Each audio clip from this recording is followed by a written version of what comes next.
Thou shalt not covet thy neighbor's house. Thou shalt not covet thy neighbor's wife, nor his manservant, nor his maidservant, nor his ox, nor his ass, nor anything that is thy neighbor's. This commandment forbids covetousness in general. Thou shalt not covet, and in particular, thy neighbor's house, thy neighbor's wife, etc. Firstly, it forbids covetousness in general. Thou shalt not covet. It is lawful to use the world, yea, and to desire so much of the world as may keep us from the temptation of poverty. Give me not poverty, lest I steal, and take the name of my God in vain.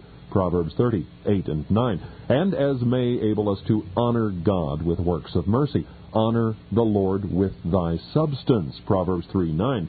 But all the danger is when the world gets into your heart.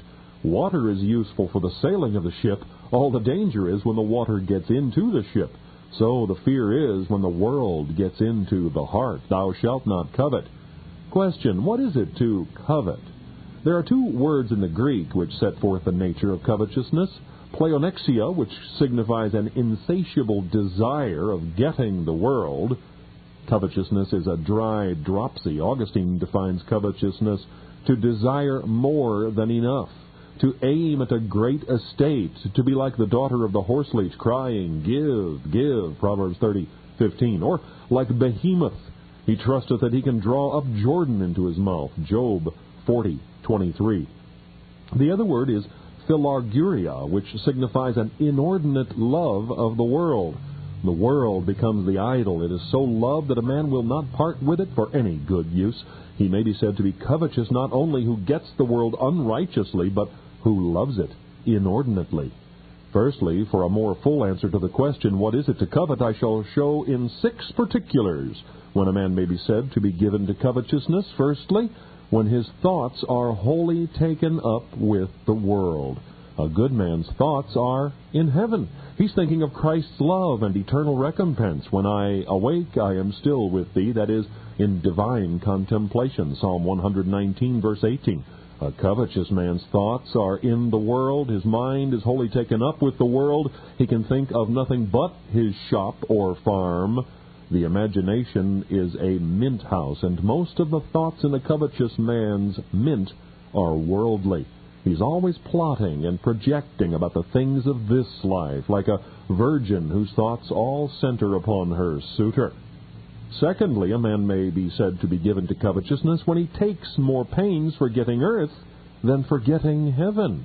He will turn every stone, break his sleep, take many a weary step for the world, but will take no pains for Christ or heaven. After the Gauls, who were an ancient people of France, had tasted the sweet wine of the Italian grape, they inquired after the country and never rested till they had arrived at it. So a covetous man, having had a relish of the world, pursues after it and never ceases till he has got it.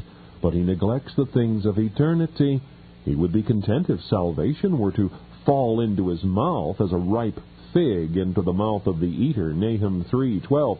But he's loth to put himself to too much sweat or trouble to obtain Christ or salvation. He hunts for the world. He wishes only for heaven. A man may be said to be given to covetousness, thirdly, when all his discourse is about the world. He that is of the earth speaketh of the earth, John 3:31. It is a sign of godliness to be speaking of heaven, to have the tongue turned to the language of Canaan. The words of a wise man's mouth are gracious. He speaks as if he had already been in heaven, Ecclesiastes 10:12. So it is a sign of a man given to covetousness to speak always of secular things, of his wares and drugs. A covetous man's breath, like a dying man's, smells strong of the earth. As it was said to Peter, Thy speech bewrayeth thee, so a covetous man's speech bewrayeth him, Matthew 26:73. He's like the fish in the gospel, which had a piece of money in his mouth, Matthew 17:27. As it is said by Bernard, the words are the looking glass of the heart. Your words show what is within you. From the abundance of the heart the mouth speaketh. Fourthly, a man is given to covetousness when he so sets his heart upon worldly things that for the love of them he will part with heavenly things. For the wedge of gold he will part with the pearl of price. When Christ said to the young man in the gospel, Sell all and come and follow me, Matthew 19:22, The young man went away sorrowful. He would rather part with Christ than with all his earthly possessions.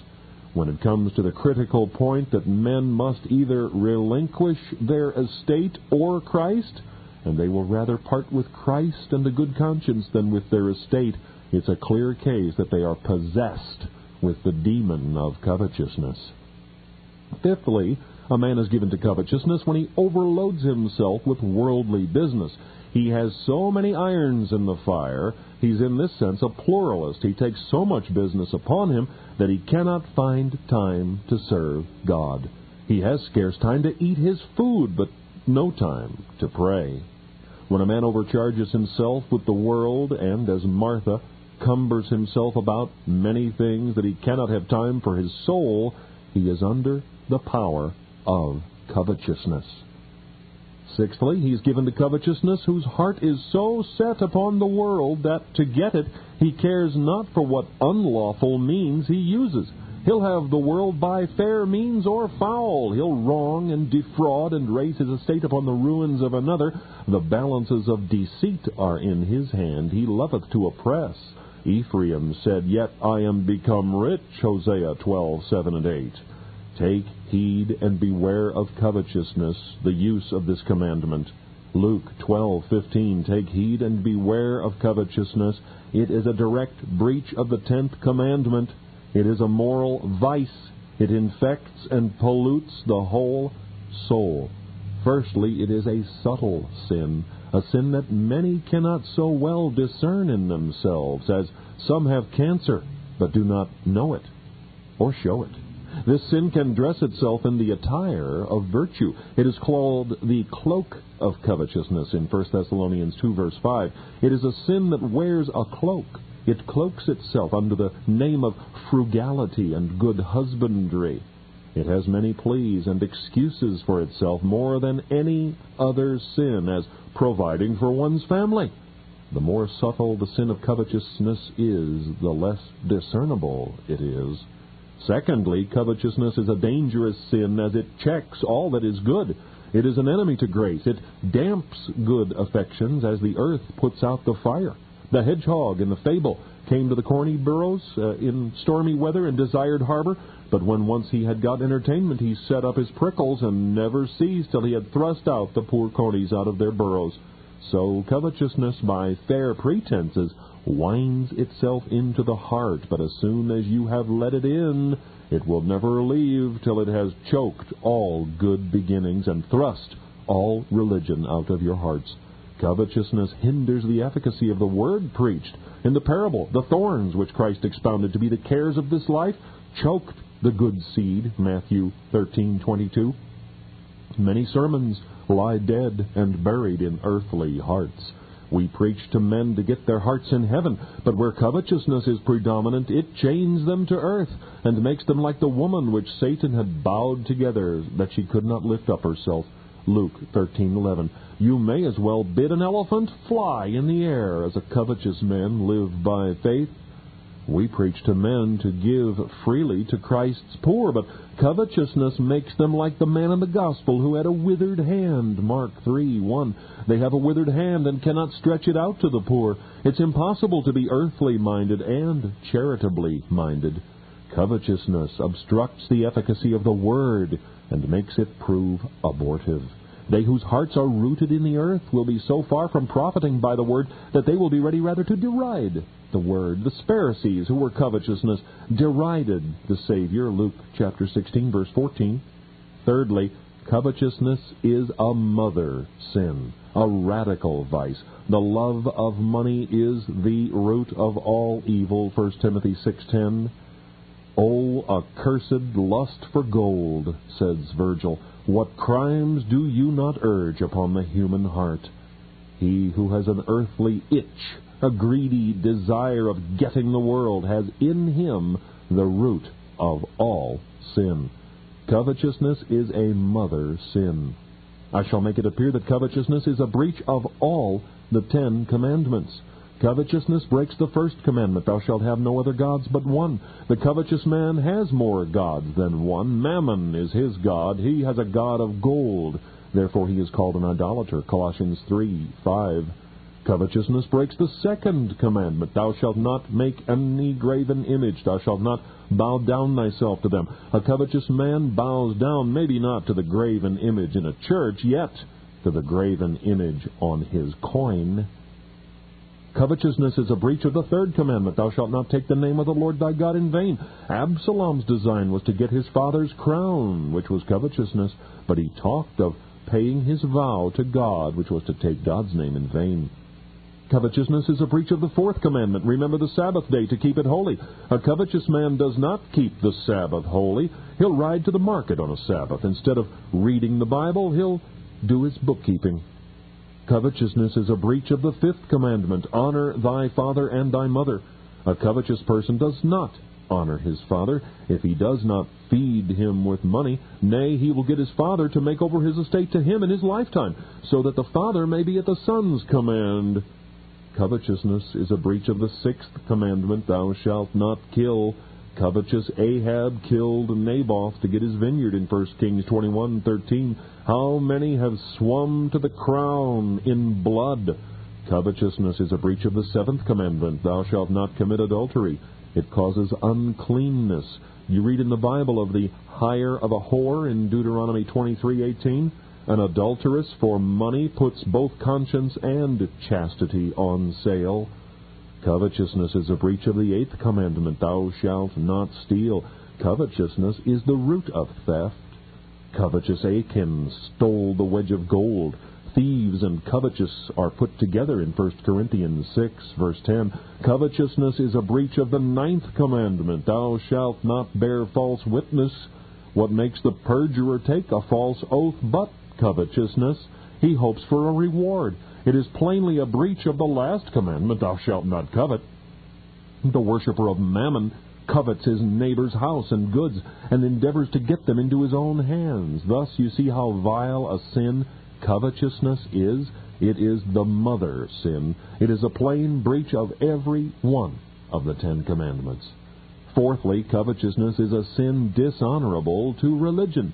For men to say their hopes are above while their hearts are below, to profess to be above the stars while they lick the dust of the serpent, to be born of God while they're buried in the earth, how dishonorable is this to religion? The lapwing wears a little coronet on its head, and yet that bird feeds on dung. It's an emblem of such as profess to be crowned kings and priests to God, and yet feed immoderately on worldly dunghill comforts. And seekest thou great things for thyself? Seek them not. Jeremiah 45:5. What, thou Barak, who art ennobled by the new birth, and art illustrious by thy office, a Levite, dost thou seek earthly things, and seek them now? When the ship is sinking, art thou trimming thy cabin? Oh, do not so degrade thyself. Seekest thou great things? Seek them not. The higher grace is, the less earthly should Christians be. As the higher the sun is, the shorter your shadow. Fifthly, covetousness exposes us to God's abhorrence. The covetous whom the Lord abhorreth. Psalm 10:3. A king hates to see his statue abused, so God hates to see man made in his image, having the heart of a beast. Who would live in such a sin as makes him hated of God? Whom God hates, he curses, and his curse blasts wherever it comes. Sixthly, covetousness precipitates men to ruin and shuts them out of heaven. Ephesians 5:5, This ye know, that no covetous man who is an idolater hath any inheritance in the kingdom of Christ and of God. What could a covetous man do in heaven? God can no more converse with the covetous man than a king could talk with a swine.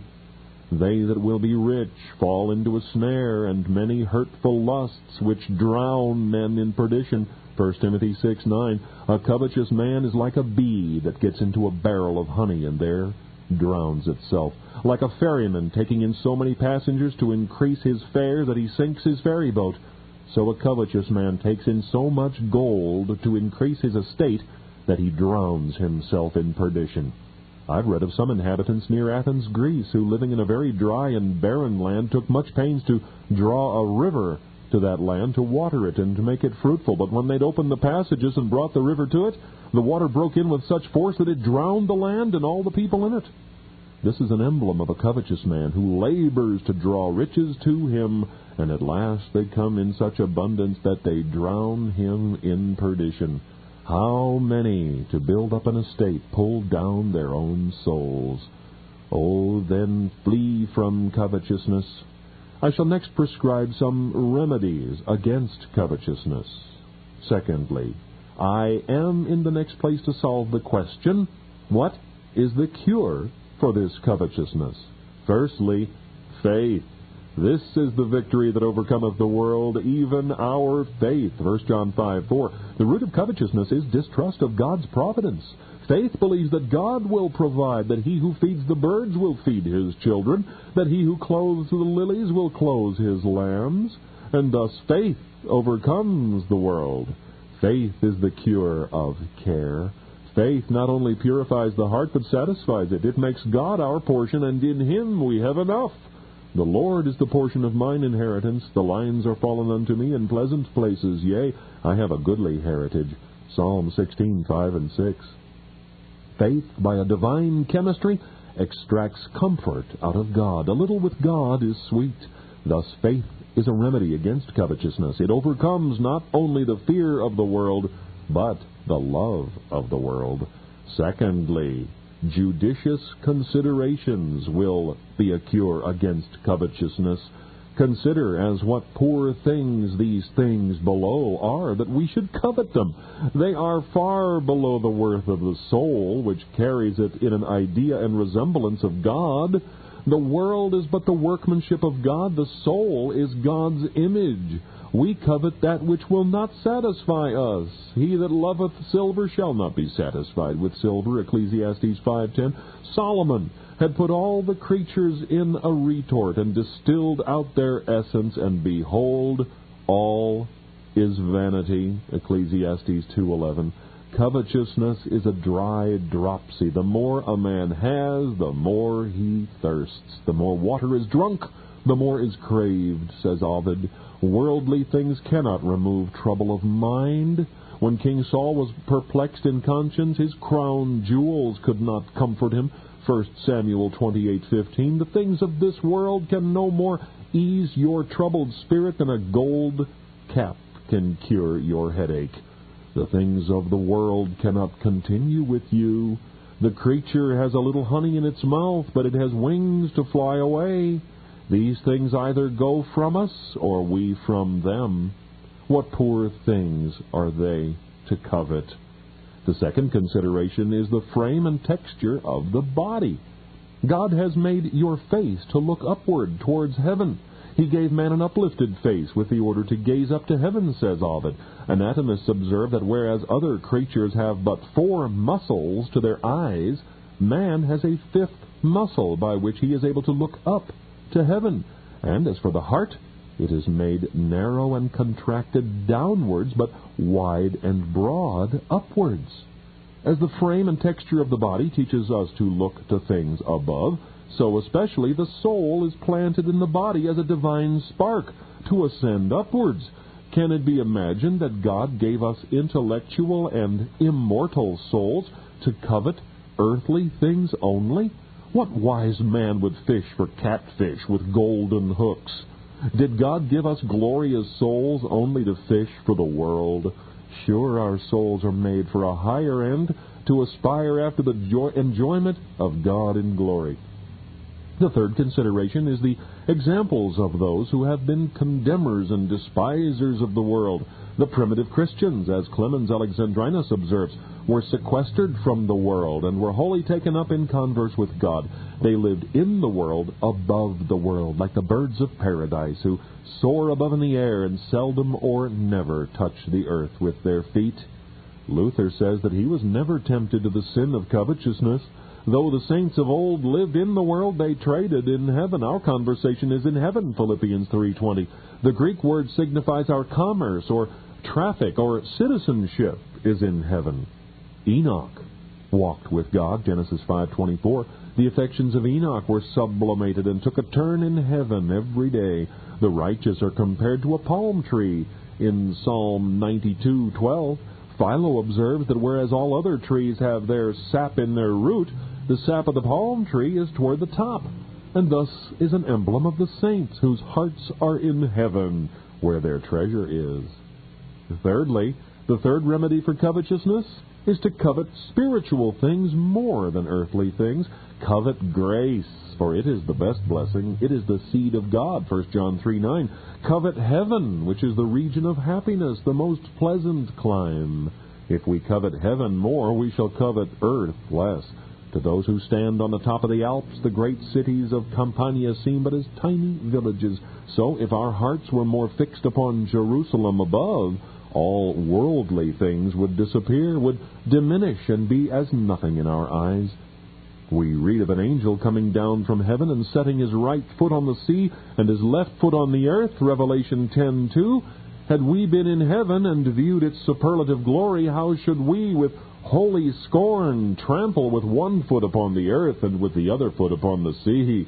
Oh, covet after heavenly things. There is the tree of life, the mountains of spices, the rivers of pleasure in heaven. There, the honeycomb of God's love dropping, the delights of angels. There, the flower of joy, fully ripe and blown. There, in heaven, is the pure air to breathe in. No fogs or vapors of sin arise to infect heaven's air, but the Sun of Righteousness enlightens the whole horizon continually with his glorious beams. Oh, let your thoughts and delights be always taken up with the city of pearls, the paradise of God. It is reported of Lazarus that after he was raised from the grave, he was never seen to smile or take delight in the world.